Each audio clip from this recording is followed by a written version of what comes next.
Today we have a presentation about the service learning project for you guys, and it's a PowerPoint. It's one of the three aspects of the 4-H Robotics Challenge. For the service learning project this year, teams are tasked with researching an agricultural innovation in their community or communities similar to theirs and share it with community organizations and leaders. To give you some ideas on the service learning project, Evan and I are going to talk about some of the projects our teams have done over the years. One season, the theme was water, so we toured a local dam and learned about hydroelectric power. We created a display board showing how a dam operates and presented what we learned at a farmer's market, a summer reading club at our library, and our 4-H club. The year after that, the theme was helping veterans. We had several ideas for our project that season. One was to fundraise to put up a flagpole at the fairgrounds, and another was to find a way to help veterans on a more personal level. Something we've learned your team has to consider when selecting your service learning project is that it has to be feasible and something the kids can really connect to and learn about the theme with. This is why we decided not to pursue the flag idea. Instead, we contacted our local Meals on Wheels program, who informed us of about 15 veterans in need of supplies. We fundraised to fill laundry baskets with the list of supplies Meals on Wheels gave us, which included food, personal hygiene items, socks, books, puzzles, and more. We then personally delivered all of the laundry baskets to the veterans, which was a great opportunity for the kids to learn about and thank them for their service to our country. We also contacted our community college, who informed us of about 5 veterans who were starting classes there next semester. We put together backpacks with school supplies like flash drives, notebooks, and gift cards for the veterans, and personally delivered these as well. Later on, after our season ended, the 4-H club decided to help us continue our project by putting together more baskets of supplies for veterans in need for Christmas. I would say this was by far the most rewarding and my favorite project my teams have done. We fundraised for the project by selling raffle tickets, handing out flyers, and asking for donations. For the first responders season, we learned about the Stop the Bleed program and how the general public can be better prepared and trained to handle emergencies, and in turn help first responders with their jobs. We fundraised to purchase tourniquets and held a Stop the Bleed program to teach people how to use them properly.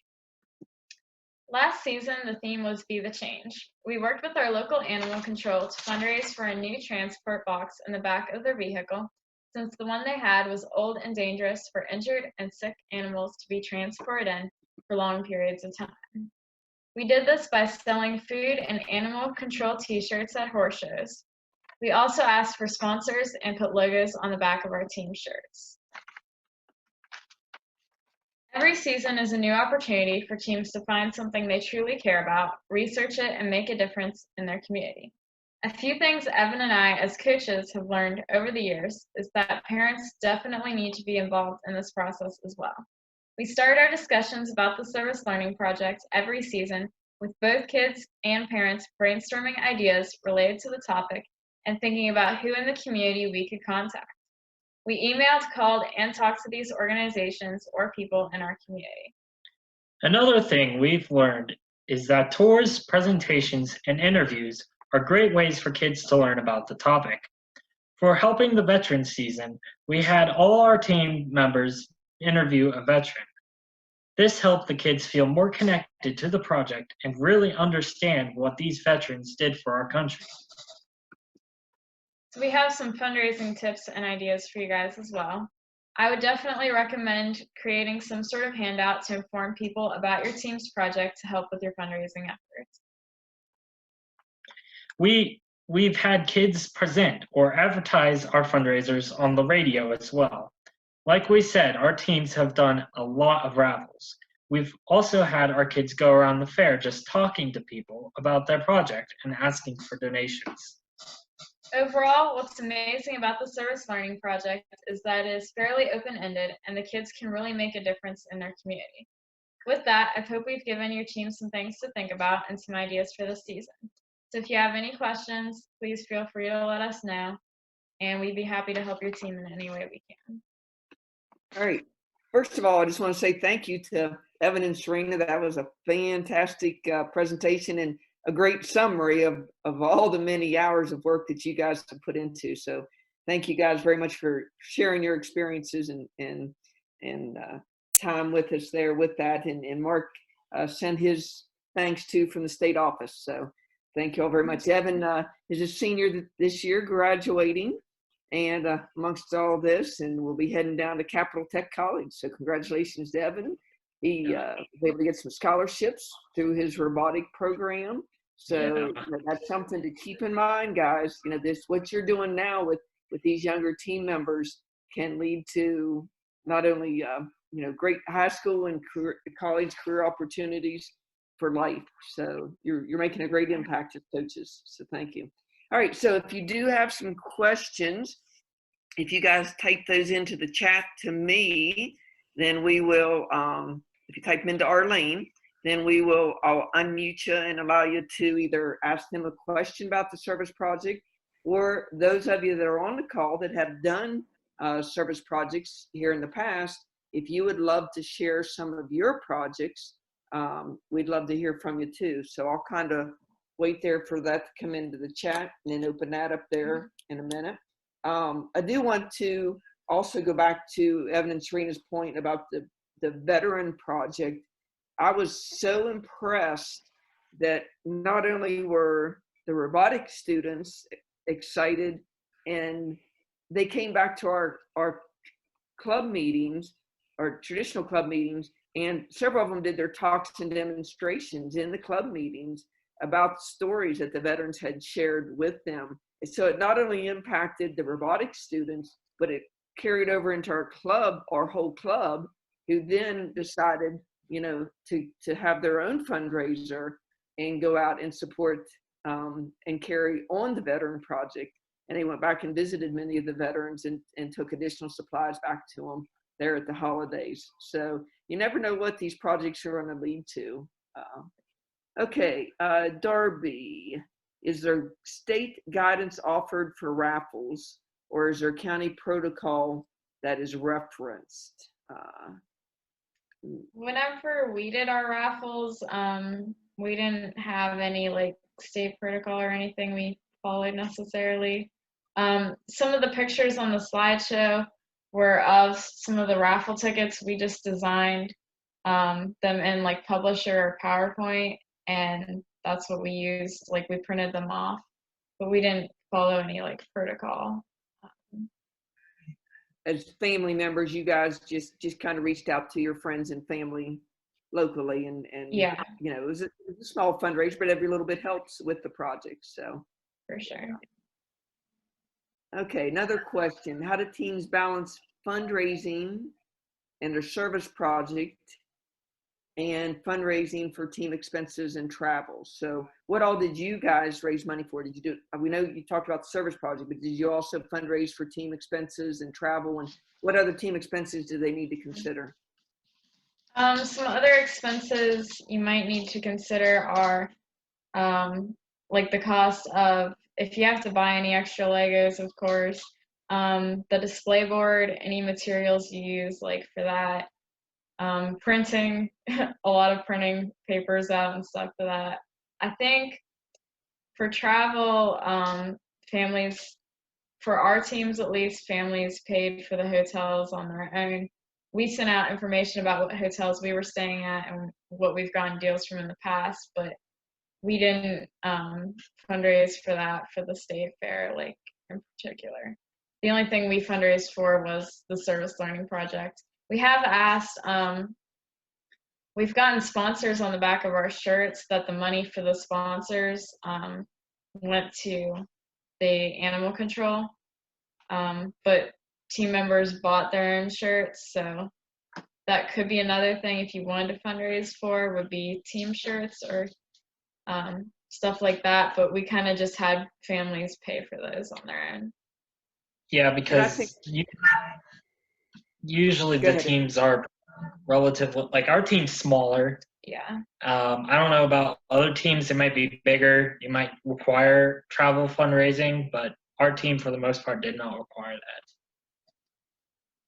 Yeah, because you guys are fortunate to have parents that could support that. So coaches, be aware of that. You know, you may have somebody out there on a team that isn't able to buy a t-shirt, especially this year, you know, with things going on and things. So watch for that, and you know, contact your local extension agent and see if they'll work with you to help support the team with that. So okay, another question here.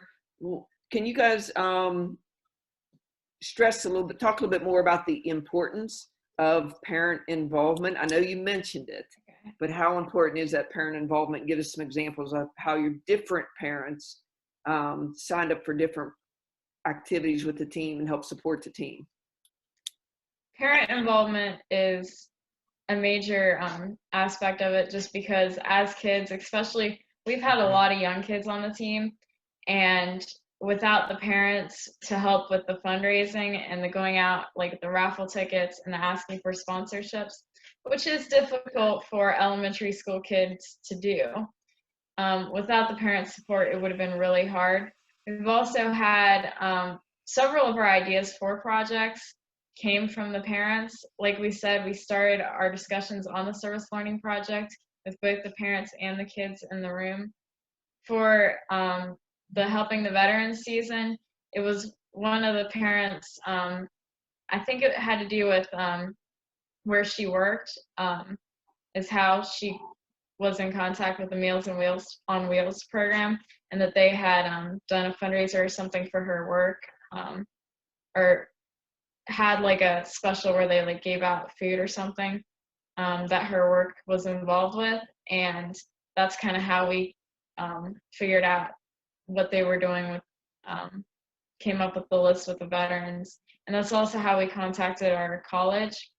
And then with the animal control program that we did, that was another one of the parents' ideas, because she had worked with them to help rescue some horses. So she was pretty familiar with what their goals were and what they were trying to accomplish. So several of our ideas have came from parents and their connections, either from their work or what they've like with the horses. So it's definitely really important, and the parents have helped us like put together boards while the kids are working on the missions. I mean, sometimes it's hard for them to help put together the boards when we're trying to go over scripts and stuff like that. So the parents helped us put those together. They've done a lot for us.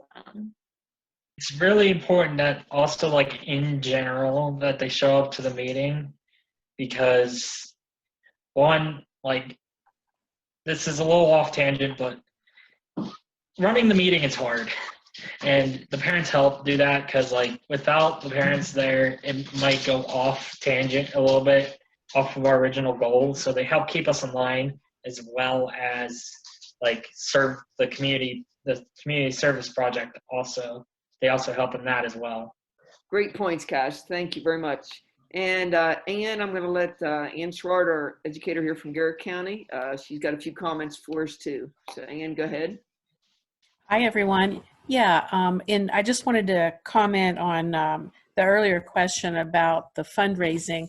And there are some stipulations with 4-H and raffles. And so if you're strictly working as a 4-H club, you might want to consider other avenues. And one thing I wanted to mention was just I have found that a lot of our 4-H clubs are really supportive of robotics teams that are sponsored by 4-H. And I was just going to say, don't forget to think about asking all the clubs in your county or in your area if they would consider making a donation, because many times they are looking for projects to support, you know, with the fundraising that they have already done.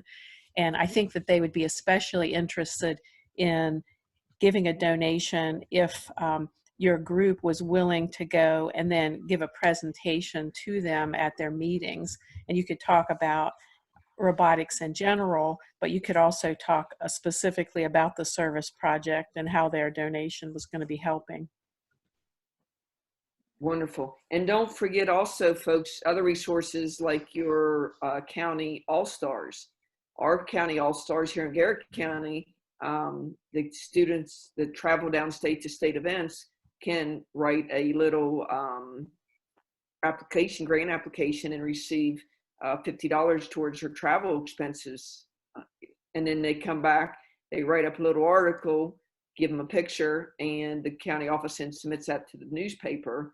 And so that's could a possible another resource that you might want to tap into is your county all-stars. All right. So if there's no other questions about the presentation itself, we'd love to take a few minutes here and kind of just open it up to everybody for suggestions and thoughts for this year's project and theme. So Serena and Evan, you want to kind of explain this year's theme, and if you guys have had any thoughts, or I know our team hasn't been able to meet yet because of the situation that we're all in, but didn't know if you guys had thought about the project yet. I haven't had the chance to research it too much yet. The idea is that for teams to find an agricultural innovation or like technology or process and share it with their community and community leaders. Basically, like if there's any new technology that farmers could be using, or I guess anything related to agriculture in general, I try and think out of the box too, because it doesn't just have to be necessarily farmers. Yeah, we understand that like in urban areas, it might be harder to do research on that, although there is urban farming, so that could be a potential avenue you can go down for that research. Yeah, I know examples several years ago, our first LEGO League team was an ag-related theme, and we worked with a local farmer, and he ended up actually building the kids' ideas, which was doing a geothermal greenhouse. And I can tell you it's still in use today. It helps regulate the air and keep it cooler in the summer and warmer in the winter. And it's a pretty neat accomplishment for a team of robotics students. So, all right, so does anybody else out there have any other ideas? Like I said, if you type in the chat there, I can share your idea, or if you'd like to discuss it, I can just say unmute me and we can unmute and have a discussion there on that. Mr. Phil, you always have innovative ideas. So do you have anything here while I'm waiting on questions to come in or topics to come in to share with us? Well, I love robots. So yes, I think a robot that does carry, like a gopher robot that can go from the barn to wherever the farmer's picking the produce and race that produce back to the barn, offload it, and then go back out again. So this is for like a small farmer who's doing their own picking. I've been thinking about this idea for a while, so that would be something that I would do a bit of research, see if it's practical, how big would it have to be, how far would it have to go, what would it have to carry, come up with some crazy idea like that. That'd be my plan. And I think one thing that's important is we're not saying your team has to necessarily create something. That's an option for your team, but if your team would like to research an already existing innovation and process and share that, that's okay too. You don't necessarily have to create a whole new technology. And I think, we can take advantage of this time too. I know for sure the farmers are out and working, especially every minute it's daylight and sun shining, but take an opportunity to call some local farmers. Again, if you're in an urban area, you don't know a local farmer, call your agriculture extension agent. They're all still working. Call the extension agent. The phones are being forwarded on to the secretaries. The secretaries then are getting messages to the ag educators, and this would be a great opportunity to work with them.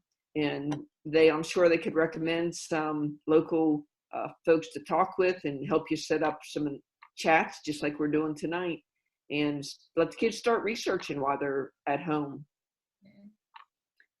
Okay. Anne had a comment. I've unmuted you, Anne. Yeah, I was just saying that there are a lot of other ways. I know they're considering use of drones and robots more and more. When I read the agriculture magazines, new ideas, ways to monitor for weeds or monitor for how well a crop is doing, and then also even for harvesting. And another way you could use technology would just be helping to figure out to have local foods more available, whether it's getting them to market or just working with some organization to, you know, connect the growers with the consumers.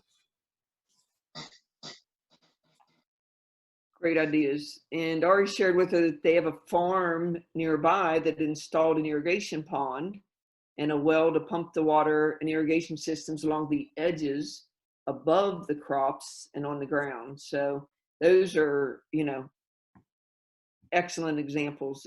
And what we want to encourage the kids to do is go out, meet with these farmers, learn about this technology, and ask questions. How could this be improved? What could we do differently? You know, what do you need on your farm to help you improve your efficiency? So, you know, work with your kids, give them a panel of questions. And I know that's what Evan and Serena did when they went out and did their research. They always sit down as a team and come up with ideas and come up with a list of questions when the members go to do their interviews. Then they come back and report out their findings to the team, which sparks ideas, and then they work from there. Now, deciding, Serena and Evan, can you share a little bit about how you narrow down and pick one of those great innovative ideas? Yeah, so over the seasons, whenever we have like multiple ideas, sometimes what we've given the kids like multiple weeks to research the different ideas that either they came up with or their parents came up with, and we've talked about at meetings. And then one meeting, we just all sit down and decide it together. So one thing we look at as coaches is we have to be, and this is why we have the parents there too, because they know what we can actually like reasonably fundraise for, whereas sometimes the younger kids don't always realize that. So something we can fundraise for is very important. Something that we can really make a difference in our community, and something that we have people we can interview or contact or tour, because we want these kids to feel really connected to what our project is. Like with the veterans, they could actually go and interview them and meet them, and they told us how important that was. With the animal control project, we had the animal control officer come to our meeting, and he had his dog, which he rescued, and she had 3 legs. So our team really connected to that dog and learning about the other stories that he shared with us about them rescuing animals. It's something, it really matters. Like, I would choose it if it really matters to the kids, and it's something you can fundraise for. That's like the most important aspects of it. For the one season, we said we had another idea of like purchase or constructing like a flagpole at the fairgrounds. Well, the thing is, the kids couldn't really connect to that as much. They wouldn't be interacting with veterans, learning about their experiences, and really thanking them for their service. And we couldn't really fundraise for that. The maintenance and all the other issues that could happen with that project kind of made us not choose that. And we're really glad we didn't, because then the kids got to go and actually visit the veterans and help them on a more personal level.